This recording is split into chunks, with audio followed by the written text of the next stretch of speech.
네. 오늘은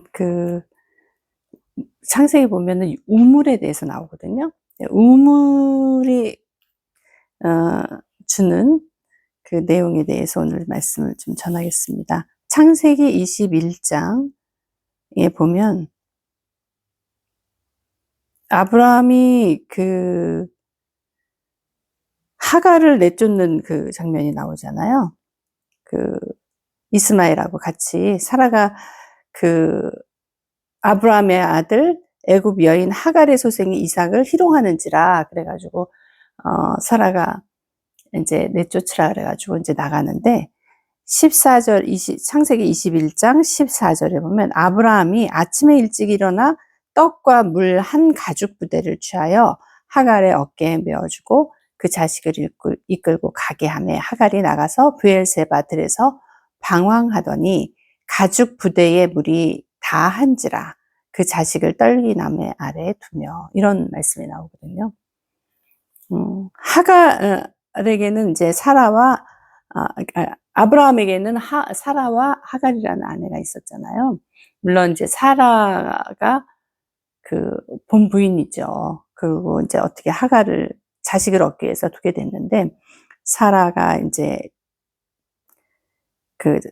이삭을 낳으면서 이제 갈등이 생긴 거죠. 그래서 하갈의 입장에서 보면은 참 남편 아브라함이 자기를 내보내는 거잖아요. 그게 얼마나 허무하겠어요, 그죠? 하갈의 입장에서. 근데 아브라함에게 받은 것이 가죽 부대 물이란 말이에요. 한 가죽 부대 물. 그냥 인생이라는 게 그런 것 같아요. 우리가 이제 많은 것을 기대하면서 자기 삶을 살아가는데, 그러면서 이제 또 결혼을 하고, 그리고 또 서로의 배우자에게 많이 의지하고, 또 기대하고, 그러는데 하갈이 그 남편에게서 얻은 것은 한 가죽 부대, 물 한 가죽 부대였던 거예요. 근데 이제 그거는 다 먹으면 끝나잖아요. 참 그런 생각이 들더라고요. 그래서 이제 아브라함이 보면 이제 브엘세바에서 우물을 파잖아요. 우물을 팠는데 아비멜렉 블레셋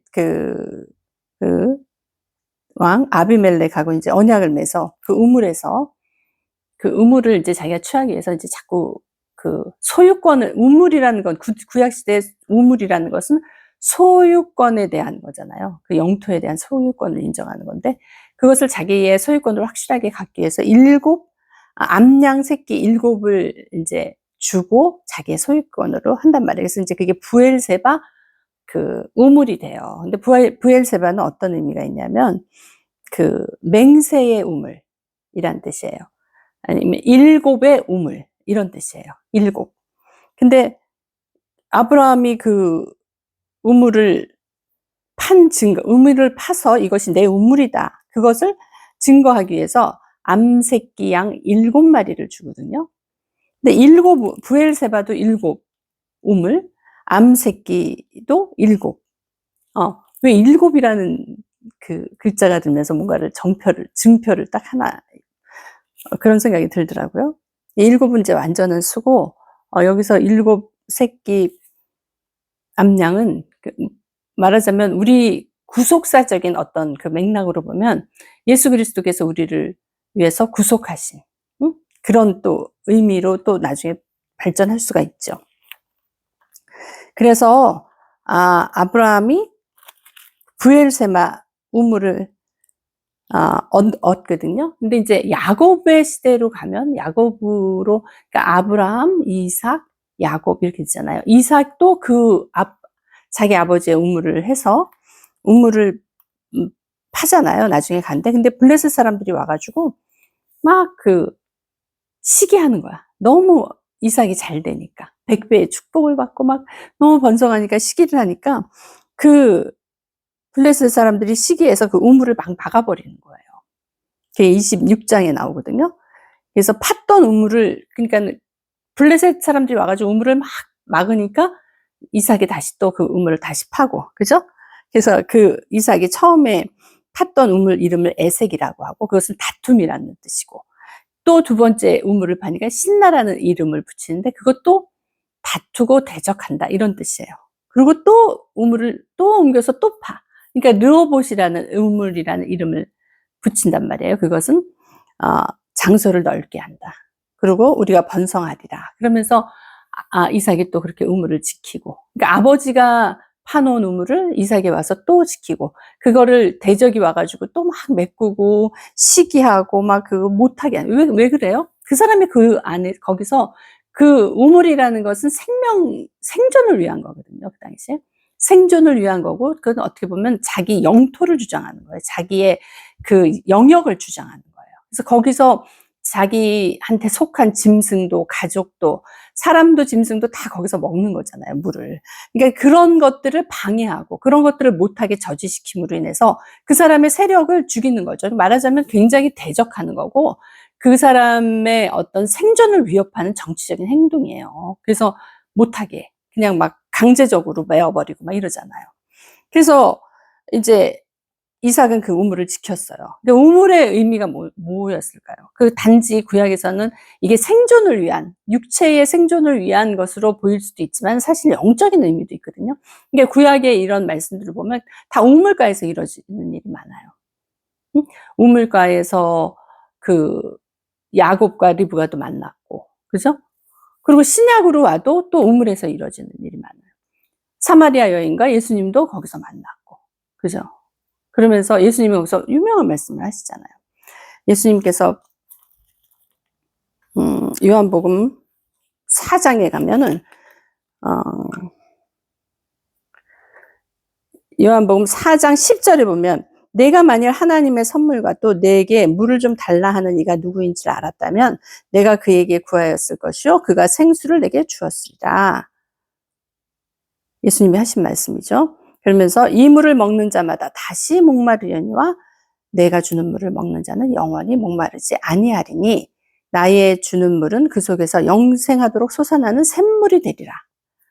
아까 아브라함이 하갈에게 준 물은 한 가죽 부대, 그거 다 떡 먹고 나면은 끝나고 생존의 위험을 받는 그런 물이에요. 그렇지만 예수님이 주시는 물은 그 속에서 영생하도록 솟아나는 샘물이 되리라는 말씀을 하세요. 근데 예수님이 또 뒤에 7장에 가면 또 어떤 말씀 하시면, 누구든지 목마르거든 내게로 와서 마시라. 나를 믿는 자는 성경의 이름과 같이 그 배에서 생수의 강이 흘러나리라. 우물은 그 우물가에 가서 퍼서 먹어야 돼요. 그죠? 예수님을 그 요한복음 4장에서 딱 우물가에서 만났지만, 우물가에 물을 얻으러 온 사마리아 여인한테 뭐라 그러시냐면, 물을 좀 달라고. 예수님이 사마리아 여인한테 얘기하는 거예요. 물을 좀 달라. 그러니까 누가 너한테, 그 사람이 어떤 사람인지, 그 예수님이 누군지를 안다면 그에게 구하였을 것이요 그가 생수를 내게 주었습니다. 예수님한테서 뭐가 나오는 거지, 그죠? 예수님한테서 뭐가 나오는지 물 자체가 중요한 게 아니라는 거예요. 그거는 그냥 하갈에게 준 것처럼 그냥 물 한 가죽 부대에 지나지 않은 걸 수도 있는 거야. 그걸 다 먹고 나면 계속 목마르고 또 구해야 되는. 그렇지만 예수님 자체를 구하면 그게 없다는 거야. 가람이 없다는 거예요. 가람이 없고 영생하도록 솟아나는 샘물을 주신다는 거죠. 그 속에서. 근데 7장에 보면 그 배에서 생수의 강이 흘러 넘치리라. 어떻게 하면 예수님이 우리의 안에 샘물이 돼가지고 그 생수의 강이 될 수가 있을까요? 그것은 지난번에도 얘기했지만 요한복음 19장 34절 말씀처럼 예수님이 십자가에 달려 돌아가시고 군병이 그 옆구리 창을 찔렀을 때 피와 물이 예수님으로부터 흘러나와서, 피는 우리를 구속하고 그 물이 흐르면서 그 생수를 우리에게 주신 거거든요. 그 생수를 우리에게 주시면서 예수님이 이 모든 것을 쏟아 흘러 보내면서 우리를 구원하셨잖아요. 구속하셨잖아요. 그러면서 그 영이 승천하셔서 우리에게 오셨잖아요. 우리에게 오셔서 우리 안에 끊이지 않는 우리 배의 생수의 강이 되신 거예요. 그래서 생수의 강이 흘러넘쳐요. 그래서 하갈처럼 한 가죽 부대 그냥 마시면 끝나는 그게 아니라 계속 끊이지 않는 생수의 강으로 예수님이 그 영이 우리에게 오신 거예요. 그래서 그 피와 물이 계속 그 피와 물을 흐르셔서 예수님의 영이 우리 안에 들어오시면서 그 계속 생수의 강이 우리에게 흘러넘치는 그런 진짜 그 절대로 가람이 없고 목마르지 않는 그 생수의 강으로 우리 안에 들어와 계신 거예요. 그래서 이삭이 그 블레셋 사람들이 시기해가지고 막 우물을 메꾸잖아요. 막 우물을 메꿀 때 그 예수님이 7장에 보면 또 그런 말씀이 있어요.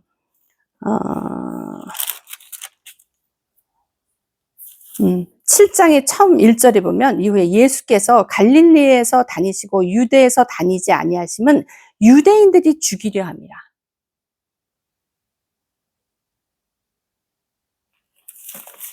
이삭의 우물을 팠을 때 이삭을 죽이려 한 게 사실은 우물을 메꾸는 거거든요. 그 이삭과 이삭의 가족과 이삭의 가축들이 먹고 살지 못하게 우물을 메꾸는 거야. 예수님이 딱 오시니까 유대인들은 예수님을 죽이려고 또 그렇게 난리예요. 그러니까 우리가 알아야 될 게 예레미야 2장 13절에 보면 이스라엘 악이 두 가지가 있다고 말씀이 나와요. 이스라엘의 예레미야 2장 13절 내 백성이 두 가지 악을 행하였나니 곧 생수의 근원이 되는 나를 버린 것. 생수의 근원이 되는 나를 버린 것. 그리고 스스로 웅덩이를 판 것이다. 라는 말이 나오거든요. 그래서 이스라엘 백성이 이제 심판받고 응징받는 거잖아요. 그래서 생수의 근원 되신 하나님. 생수의 근원 되신 예수 그리스도. 사단은 항상 이 근원을 막으려고 하는 거거든요. 근데 이스라엘 백성 스스로가 생수의 근원이 되신 예수님을 버리고 스스로 웅덩이를 파요. 그 웅덩이는 물을 저축하지 못할 웅덩이라는 거예요. 물이 나도 물이 저축할 수가 없는. 그러니까 이게 그 구약부터 신약까지 쫙 보면 그건 것 같아요. 어떤 물을 마시느냐. 응? 그리고 어디서, 어느 샘에서 어떤 물이 나오느냐. 샘의 근원이 무엇이냐. 생수의 근원이 무엇이냐. 생수의 근원, 예수 그리스도.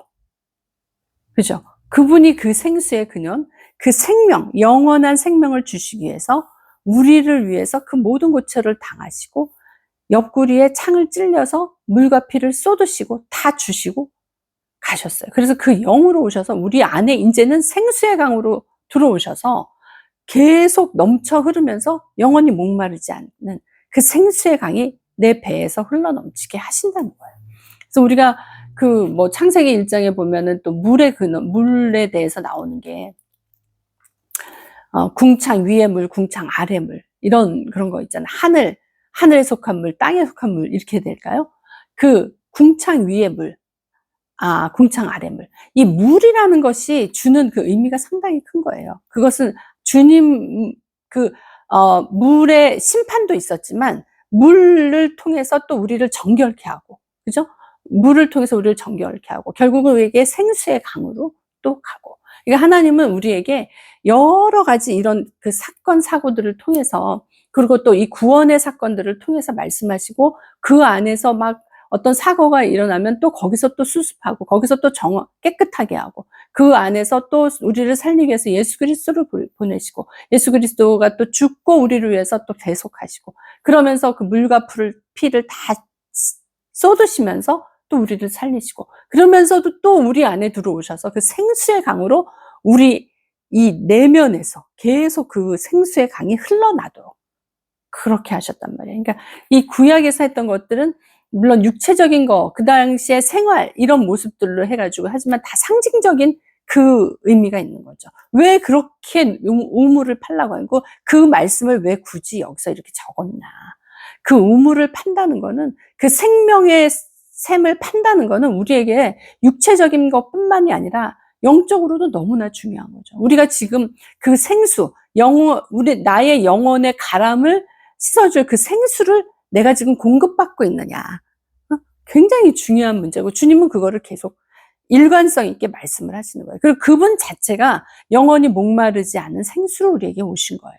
생명수로 우리에게 오신 거예요. 그래서 지금 나를 목마르지 않게, 지금 나에게 가람이 없게, 지금 나에게 아브라함과 같이 한 가죽 부대만 주고 그것이 똑 떨어지면은 그냥 브엘세바 광야에서 방황할 수밖에 없는, 그런 존재로 살아갈 수밖에 없는 우리를, 그리고 생명의 근원인 주님을 버리고, 그 스스로 웅덩이를 파서 물이 저축할 수 없는 그런 대책이 없는 삶을 살아갈 수밖에 없는 우리를 주님께서 붙잡으시고, 또 스스로 목숨을 내놓으시고, 거기서 물과 피를 쏟아서 우리를 대속하시고 승천하셔서 그 영으로 우리에게 오셔서 우리에게 영원히 마르지 않는 생수로 우리에게 오셨다는 그 사랑이야말로 그게 이제 은혜인 거예요.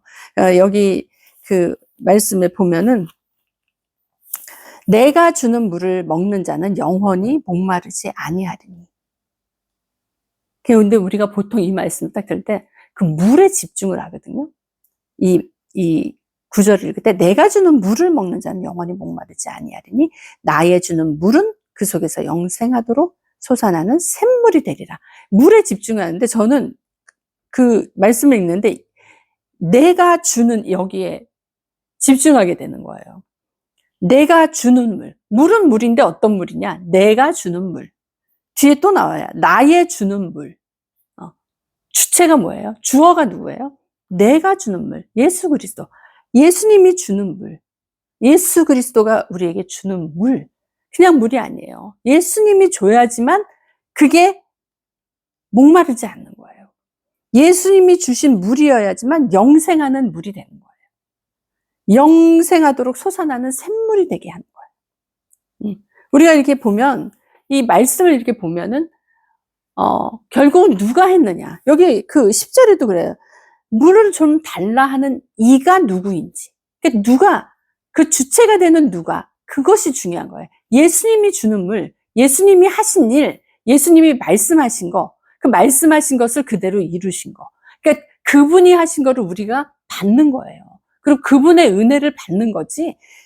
이게 물에 집중하게 되면 어떤 게 있냐면 내가 가서 막 구하려고 그래. 내가 구해야 되고 내가 막 살기 위해서 웅덩이를 파는 거예요. 내가 막 해야 돼. 내가 노력해서 잡아야 되고 내가 노력해서 구해야 되고. 근데 가만히 보면 다 주님이 주는 물이고 주님이 하신 일이고 주님이 하신 말씀이 그 말씀대로 이루어지는 게 성경이더라고요. 자세히 보면 다 그 내용이에요. 그 말씀대로 여기 그 창세기 아까 그 말씀 읽을 때 사라가 잉태할 때도 주님이 말씀하시고 말씀대로 그거를 이루셔서 이삭을 가졌다라는 말이 나오거든요. 그러니까 우리는 그 아브라함과 사라의 입장에서는 얼마나 아들을 원했겠어요. 아들 주세요, 아들 주세요. 너무너무 원하고 너무너무 기다렸을 거 아니에요. 근데 결국은 어떻게 됐냐면 하나님이 말씀하시고 하나님이 행하셔서 이루셨다 그러거든요. 그 말씀이 나와요, 여기 보면은. 그러니까는 하나님이 하시는 거예요. 내가 막 그 물에 집중한다고 사마리아 여인이 가가지고 물에 집중해서 한다. 사실은 하나님이 말씀하셔야지 그게 이루어지는 거거든요. 그러니까 우리의 삶을 이렇게 잘 돌아보면 내가 물을 구하려고 얼마나 많이 애쓰는지 몰라. 그죠? 근데 사실은 하나님이 말씀하셔서 이루시는 거거든요. 그런 것들이 되게 많더라고요. 그래서 그 말씀을 읽을 때도 제가 이제 요것만 바꾼 건데 내가 주는 물, 내가 주는 그거에 너무 은혜가 되는 거예요. 내가 주는 물, 먹는 자는 영원히 먹는. 그러니까는 내가 도대체 무엇을 구하면서 사는가? 우리가 한번 돌아봐요. 이거 예수님이 얘기하는 거예요. 내게 물을 좀 달라고 하는 이가 누군지를 네가 알았다면 내가 그에게 구하였을 것이다. 물보다 더 중요한 게 있다는 거죠. 물보다 더 중요한. 그가 생수를 내게 해요. 그냥 단순한 그 잠시의 해갈을 위한 물이 아니라 너에게 영원히 죽지 않는 생명을 주는 그 물을 준다는 거예요. 하나님이 우리에게 이루시는 거, 하나님이 우리에게 어떤 그 말씀하시는 것 중에서도 그 강조점이 있다는 거예요. 내가 무엇을 봐야 되냐? 내가 무엇을 바라보고 해야 되느냐? 하나님을 바라보고 예수 그리스도의 하신 일을 바라보고 예수님의 바라보는 것을 나도 바라보고 그렇게 했을 때 우리가 생각하지 못한 그것들을 다 얻는다는 거죠. 단지 그냥 생존을 위한 물뿐만이 아니라 남편 자체가 나한테 오는 거예요. 영원히 그 모든 것을 다 해주실 수 있는 남편이신 예수 그리스도가 나한테 오는 거예요. 아브라함하고는 비교가 안 돼요. 하갈은 아브라함 만나서 그냥 그걸로 끝났지만 남편이신 예수 그리스도가 나한테 오셔서 그 우물을 포함한 모든 것이 나한테 온다는 거. 엄청난 메시지죠. 엄청난 은혜죠. 하나님이 그것을 우리에게 주고 싶은데 우리가 생각하는 어떤 그거, 나 지금 목마른데 물, 요거 하나만을 본다는 거죠. 근데 하나님은 너무나 큰 범위에서 우리에게 다 주실 준비가 돼 있는데 내가 지금 구하는 것이 맞는지. 그러니까 어떻게 보면 내가 구하는 게 맞지 않는 걸 수도 있는 거예요. 내가 구하는 것 자체가 너무 편협한 것일 수 있다는 거지. 그게 아닌 답이 아닌 거죠. 그러니까 하나님이 나에게 주신 게 정답이에요. 주님이 주고 내가 주는 물을 마실 줄 아는 그 은혜를 받은 자가 돼야 돼. 그 은혜 가운데 그 눈이 열리는 자가 돼야 돼. 그래야지 예수 그리스도가 나에게 주시는 그것을 다 받아 누리는 우리 모두가 될 줄로 믿습니다. 네, 기도하겠습니다. 하나님 아버지 감사합니다. 우리는 참 당장의 것을 구하지만 하나님께서는 우리에 대해서 모든 계획과 그 주님의 그 생각이 있으십니다. 아버지 하나님, 우리가 정말 하나님을 신뢰하고 나가기를 원합니다. 우리가 주님을 믿는다고 하지만 얼마나 나의 방식대로 하나님을 믿고 나가는지 다시 한번 돌아보는 시간 되기를 원합니다. 아버지 하나님, 우리에게 영원히 목마르지 않은 영생을 주시는 물을 주심을 감사드립니다. 아버지, 우리가 정말 주님께서 주시는 그 물을 받았습니다. 주님께서 우리에게 주시는 그 생수를 받았습니다. 영생을 주는 그 샘물을 받았습니다. 내 배에서 생수의 강이 흐르는 그 복을 받은 자들입니다. 너무나 감사하고 아버지 하나님 정말 영원히 해갈이 없는 정말 기쁨의 물을 그 샘물을 먹는 우리들이 이 땅에서 살아갈 때에 아버지 그 물을 우리가 흘려보내는 복된 자들에게 축복하여 주옵소서. 감사합니다. 예수님 이름으로 기도드립니다. 아멘.